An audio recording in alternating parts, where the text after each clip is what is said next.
Welcome back to the podcast, and I have my special guest, the winner of the Bang Zoom contest back at Anime Expo earlier this month, Eurie Nam. Well, How's it going? thanks for having me on here. I'm doing pretty well. It's very warm, but we're alive. Definitely. Like, it's that LA heat, right?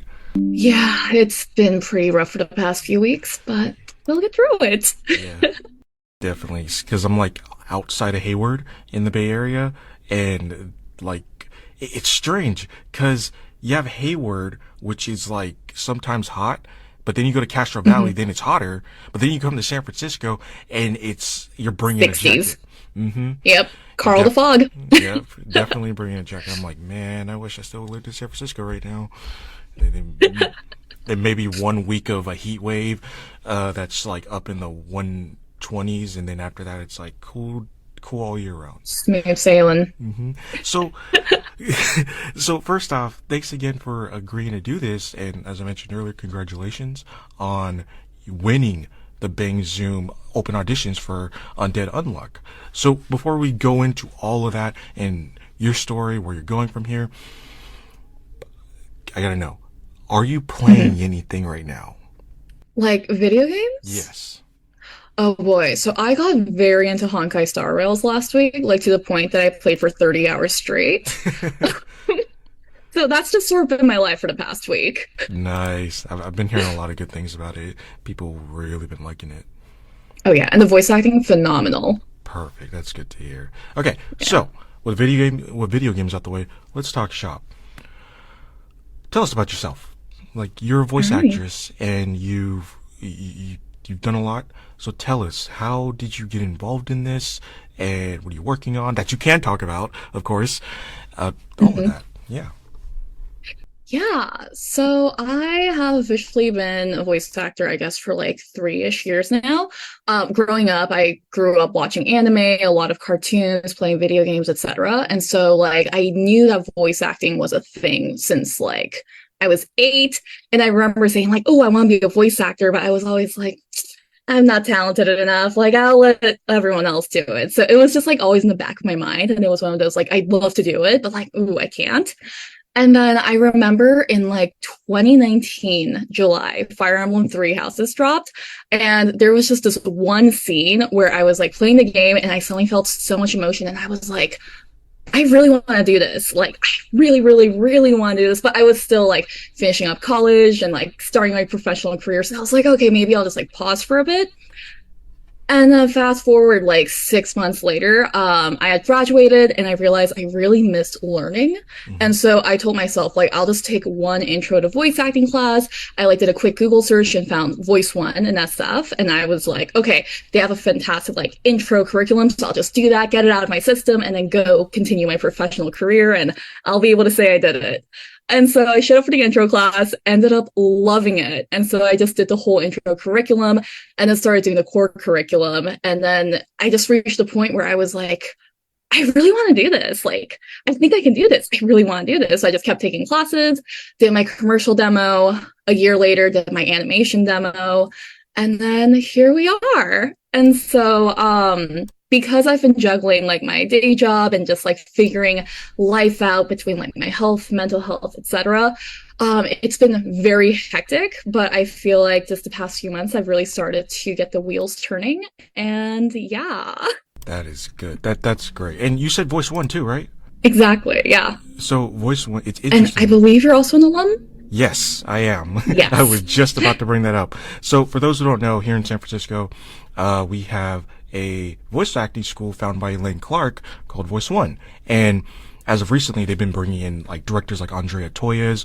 My friend, he got cast in Diablo 4 earlier, and obviously, as we could see, like a lot of people there are people coming from Voice One that are now making it into the industry. So, real quick, I was gonna ask too. When you took intro, was your teacher Sally or was it Mhm. Elaine? It was Sally. So it was right after Sally had become the owner, Nice. Hi, I Sally, if you're believe. watching this. Much love. Yes, yes, we love Sally here. So Yeah. you're juggling a day job. Okay, you're going to school here in the Bay Area, and you're now first off, you're going for like, oh, school, usual, things like that, but then you added in voice acting. How'd you find the balance to do this? Because a lot of actors in general, voice or otherwise, they're sitting there like, I gotta get a day job, and then at the same time, I gotta balance doing auditions and this and that. Like, how did you end up finding your balance for that? Yeah. So the one pro of starting my professional career and graduating right before COVID hit was that like I had no social life. Like we were all indoors and I was just like not doing super well. And so literally all of my money just like that I would have spent on like hanging out with people or doing fun stuff just went to taking voice acting classes and like saving up for a demo. And I will say like during COVID it was really rough to, start a professional career at that point. But taking those voice acting classes and taking those acting classes just really gave me like energy to continue doing what I was doing. And so for me, it was really like a great way to just let loose and have fun, discover myself. And so I didn't really see voice acting as something that was like taking up my time back in like 2020 when I first started out, because it was just like something that was giving me life and it was something that I was looking forward to every day. That's good. That is awesome. So speaking of AX, I'm sure everybody watching this, they would like to know, what was it like stepping into Anime Expo, then because as we all know, there were tons of people who signed up to audition, and there were more people that it probably took days to get through all those auditions to do so. But you were chosen out of, let's just put X amount of people, because I'm pretty sure it's a big number. You were chosen out of X amount of people to audition, and you made it to number one, which then automatically mean you got a job. from what I understand. What was that process like? What went through your mind from beginning to end? From like, oh cool, I got called up to, oh my god, I won. So backing up to like ASEN, like many months ago when Bang Zoom had their last open auditions, I remember like telling myself, ooh, the next time they have open auditions, it will be so fun to take part in it. And so I just sort of said that, and literally like a couple weeks before AX, I saw like the post on Twitter about the open auditions, and I was like, gosh, like it's gonna be hot. AX is gonna be so crowded. It's gonna be expensive. I literally went on like a road trip up to the Bay Area, so it was like a 48-hour trip. My partner and I went up on Sunday, came back down on Monday. AX, the open auditions were Tuesday. So I was like, maybe I shouldn't do this. This is a terrible idea. But then I have a couple of VO friends that I've taken classes with, so I'm familiar with them through like Zoom and Twitter and like Discord, etc. But I never actually like met them in person. And so we decided to carpool together. And so for me, it was more of like, oh, I get to hang out with like friends in person. And a lot of people were also flying in for it and for the con and the auditions, I guess. And so I was like, this is a great way to just like meet people from across the US that I probably won't see in person if it weren't for this event. So I really went in just like for the fun of it. And then we got to the audition. I knew that there were like hundreds of people registered. Only a couple would get called up. So I honestly didn't think I would get called up at all. And then when my number got called, it was just like, according to my friend, I literally went like, oh, can you hold my bag? And then like squeeze my way through. And so I got to the back. There was like a selection of copy to read. And so I chose mine. And then backstage, you were able to just sort of read through and review it. And for me, I was like pretty confident going into it. I was like, I feel like very well prepared. I'll just do what I normally do. Everything will be fine. And then I got on stage and I like saw all the people in the room and I was like, oh, I'm going to throw up. Like there are so many people here. I have really bad stage fright. I completely forgot about it because when I do like classes, it's like, groups of like 12 to 30. And like when you're doing auditions for a job, it's like you, the engineer, the client, the producer, like it's very small. And so being on stage, I was like, oh, this is bad. And like, I honestly don't really remember how that first round went. I just remember I was like, I'm just going to commit to the choices I made and not think about anything else. But like my hands were shaking. And the back of my mind, I was just like, oh, I'm going to throw up. Like on stage, it's going to be so bad. I'm going to get blacklisted. And so then I went off stage. My hands were still shaking. I was like messaging my partner, like, "Oh my god, like that was so bad. I blew it. Like I was given an opportunity. It was," ugh. And like my friends were like, "You did great." And I was like, "You're my friends. You have to say that." And so then they started calling up the finalists. And like by this point, I was already excited because I was like, I got to hang out with my friends at AX. This is the greatest day ever. I got to read for like Mami Okada. Like, this is the greatest day ever. And then I got called up as a finalist. So I was like, oh, I wasn't expecting this. And once again, according to my friend, I went, oh, can you hold my bag? And then I like squeezed my way upstage. And so the final rounds was like actually live dubbing a show that I won't say because I don't know if I'm allowed to say, but it was like live dubbing, and Tony Oliver was directing. And so I was like, this is the greatest day ever. I get to get directed by Tony Oliver, like, whoo. And so for the finals, once again, don't really remember how everything went, but I remember I was a lot more comfortable doing the finals than I was in the first round, just because I was able to focus on like the copy, the screen, and like Tony directing me. And so it was a lot easier. Right. And then, like, by that point, I was like, this is fantastic. They brought all the winners on stage, and like, we got water bottles. This is like my favorite thing right now. Nice. And I was like, oh my gosh, a free water bottle. This is the greatest thing that's happened. And so I was already psyched. And then they, the way they announced the winner was they played the scene that we dubbed. And so by that point, I was just sort of on stage. I honestly didn't think I would be a winner just because there was so much talent in that room. And so then they started playing the scene, and I was like, oh, wow, that sounds familiar. Oh, maybe they're playing like the scenes by like everyone. Why is everyone staring at me? And then like that's when it finally hit that I had like somehow won. And so I like teared up a little bit, and yeah. But I definitely feel like I was very lucky in the sense that I won, not in that like I got lucky in that I won, but in that, you know, I was lucky enough to even get called amongst the large number of people. Cause like just even amongst the tiny pool of like the friends that I was with, I'm like, the talent here is insane. And so how I definitely understand how lucky I was to be the person that was randomly called.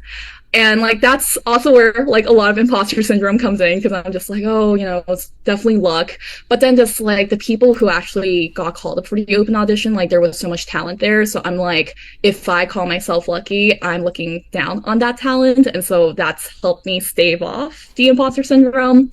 Even for the finals, there was a part of me that was like, oh, I just got really lucky. They probably randomly selected because, you know, imposter syndrome. But then once again, it's like there was so much talent in that finalist pool. And so if I call myself lucky in the sense that I won, then it's like unfair to everyone else. I'm just like, okay, Yuri, like you sort of know what you're doing. Like you need to accept it. No more imposter syndrome. But yeah. That's good because it's interesting how we as actors go through all this. We do our training, and then at some point it's like there are things we can account for and then we can't account for. And it's also very humbling that you mentioned and stuff. So thank you that you're like, you know, this wasn't so much out of luck. Like I did my best and I got here. Mm-hmm. Things, and I was surrounded by so much talent because of course it's a very big event. So of course at some point it's going to attract talent like you and everybody else who was there. And so that's cool to see that humbling, and it's that it's now it's doing even more. And then at the same time, you mentioned you took training, because one of the things, as we both know, is a lot of people say, oh, how do I get into voice acting? I still get messages like that. They're like, hey, how do I get into voice acting? I heard you're a voice actor. I was like, okay, you take classes. Exactly. It's like, let's take classes. Here's a list right here. And it's putting in that work that we usually put in, which is not cheap, people. This stuff stacks up. Okay, I'm not. It's an investment. It is. It is. You took classes, you prepared yourself, in a lot of ways, but at the same time, like you said, you look forward to this. So it's almost like, I would like to think that while you were working a day job and doing this, it's like day job, okay, cool. And then, oh wait, I have something to look forward to, versus day job and all I have looking forward to is sleep. Exactly. So, it's like something to work towards. Exactly. And I think that's really important for everyone, because it would definitely motivate you to do it, and really, I guess it makes living worth it stuff, or working in general worth it stuff. It's a very positive thing. So you did the auditions, and what was it? What was your experience with dubbing in general? Mm. So I remember after seeing like ASIN open auditions. So even backing up, like growing up, I grew up with anime. Part of what got me interested in voice acting was like anime and video games. But like very recently, like the trend has been like anime sort of been moving to Texas. And so I remember a couple of months ago, I asked a lot of people like who are currently working in like anime, like do you see the possibility for new talent in anime in LA? And a lot of the answers were like leaning no.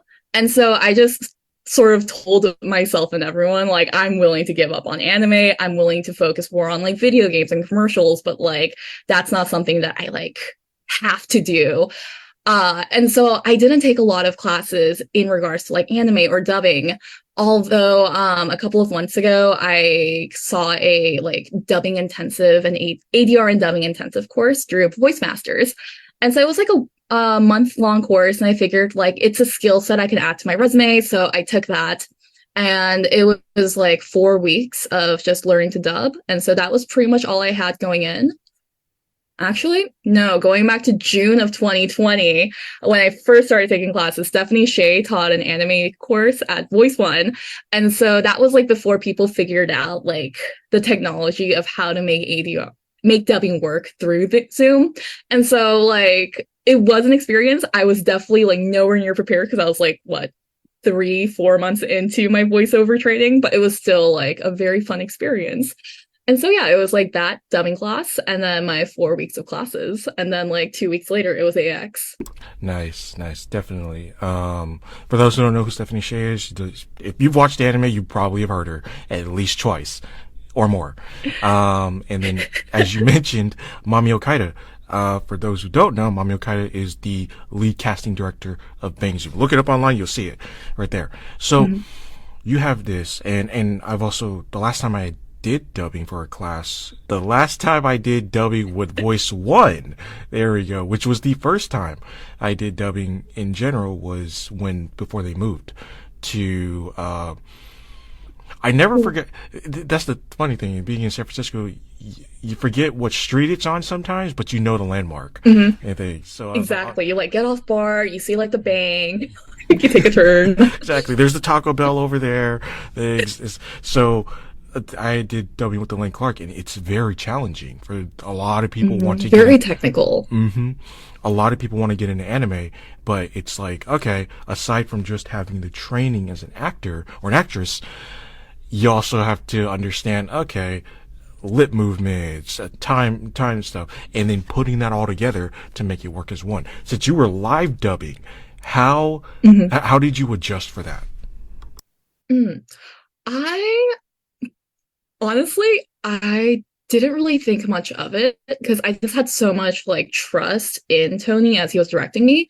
And so like, you see the scene, you hear the 3 beeps, and then you go. And so like during the scene, I was trying to just sort of like figure out like, oh, what's the cadence? What's sort of the tone? What emotion is it? What vocal pitch am I going to try for? And then 3 beeps, I was just like, I'm going to do what I think works best because I know that if that's not what was needed, Tony's going to direct me into a better place. And so it was sort of like that blind faith in my like skills as well as the blind faith in Tony to direct me. Nice, nice. And I think that also answers one of the questions I was going to ask, which was, what was your process in approaching a script? And in this case, for dubbing, it's like you said, now, for those who don't know, actually, there are at least 5 components that go into dubbing. And one of them is the voice actor, followed by the director, and then re-edits and all of that. And like you said, you really have to trust your team that they have your back and that as long as you do your best in your job, then the rest just starts to knit together. So, which definitely sounds like what happened. So going from that, how is it that you decide to cultivate your acting chops? Because you're here in the Bay Area, which a lot of people, for those who don't live in the I Bay recently Area, moved down to LA. Oh, right. Well, recently, like 4 months ago. Okay, so you're in LA. How did you keep your skills sharp and ready for when opportunities showed up? Mm. So when I first started out, it was just literally just taking as many classes as humanly possible. And also just like when you start taking a lot of classes from like the same places, you start seeing familiar faces. And so I started getting a lot of friends within the VO community, and we would just tell each other like, "Oh, hey, like so and so's teaching this class. Are you interested?" And so it was literally just like cast a wide net. And then afterwards, I started coaching with a lot of like instructors that I from classes that I really clicked with that I wanted to learn more from. And then as I like, started recording my demo and like moving forward, I started trying to be more specific in the types of classes I was taking. So like last year I was working towards my animation demo. And so I really focused on classes that were like character focused with like directors and like current actors and, people from projects that I've really respected, and like trying to figure out like, how are you approaching these characters that made me cry in my bedroom at like 10 p.m. on a Friday night, like those things.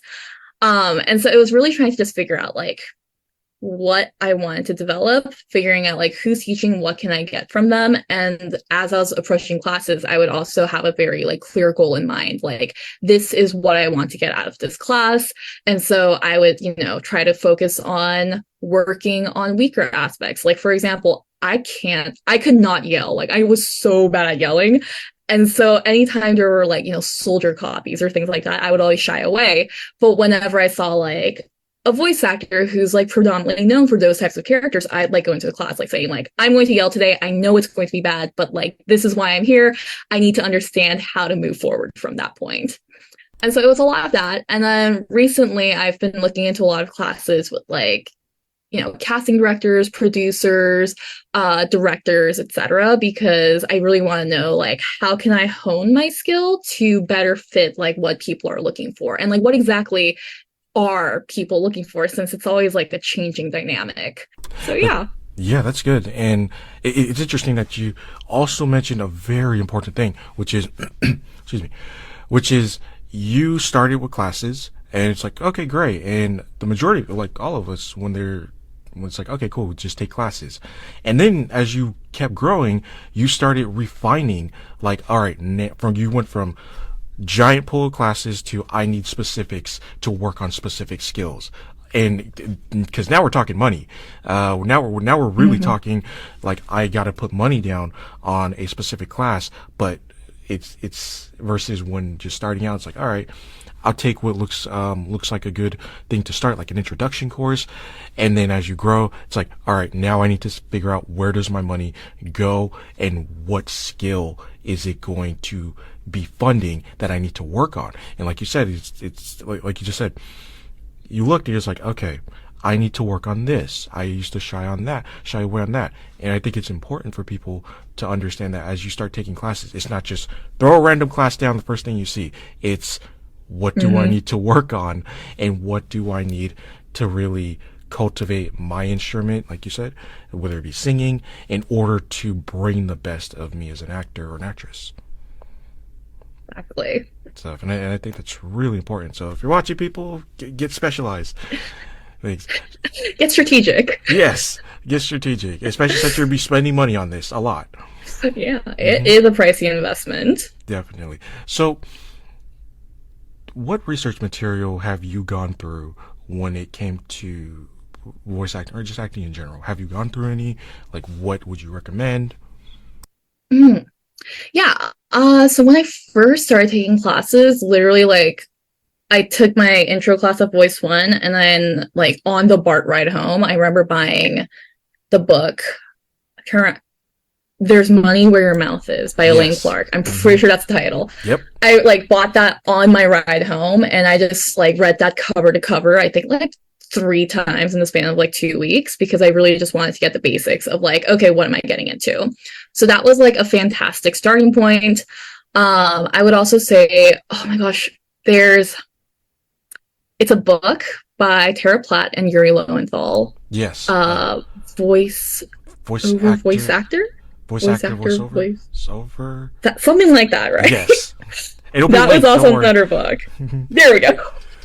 That's another book I read cover to cover multiple times, just to like, figure out like where are these professionals at, like what experiences did they have and what can I glean from it. So those were like two fantastic books. There's also, I believe Dee Bradley Baker has a website called I want to be a voice actor.com. Yep. And so that was just like a great way to go through and like literally it's just like a bunch of links and resources and guides to so many helpful topics. And so it was a great way to figure out like what I didn't know and what I needed to sort of reach out to friends and be like, hey, do any of you guys know like what these rates mean? Like, how do I calculate those? So that's also like a phenomenal guide. And lastly, Crispin Freeman's voice actor mastery. Yeah. I'm really bad with names. And so he has a podcast. And so I found out about that after taking a class with him early 2021 or 2022. So right. Time is weird, but I found out about the podcast afterwards and just like listening to those while like, on my commute or like walking my dog, etc., has also just been a fantastic way to like, once again, get into the minds of these working professionals that I've looked up to figure out like, okay, what are you guys doing? How are you approaching things? For those who don't know, we will link all of this in the subscription for you to find. So yeah, definitely. So when we actually both remember the name, which I believe it was voice actor, voiceover things, it'll still be linked down there. So, and I love Crispin Freeman's podcast because I listen to it, especially when I'm like, if I'm just chilling out and an event for a game I'm playing, which is prolonged by hours, is going on, I'm like, I'm going to unmute my TV and then slate up this podcast and then listen, get an idea of how things work. And it's a good point. What are some things that during your career that you've learned? Imposter syndrome is very real. I always thought it was just me thinking that I was like the biggest imposter and like no one had figured out that I was very untalented and I was like, I don't know what I'm doing. But then I was talking with a lot of other voice acting friends and we literally realized we all were thinking the exact same things about ourselves and we were like, oh, no one else knows. And so like everyone has some form of imposter syndrome or some form of anxiety and it's not just me or, each other. And so just understanding that has helped to give me a lot more confidence approaching things. And oh gosh, there are a lot more things, but my mind is blanking right now. The importance of just having a community to lean on is also very important. Nice. So yeah. Definitely. And community is very important. Speaking of community, who have been your biggest supporters through your journey in voiceover? So you got supporters. You're clearly on track now. Stuff working with Bing Zoom. I guess the other thing I want to ask was when you decide to, how has taking classes, your experience really contributed to when you step up to that mic and get ready to deliver?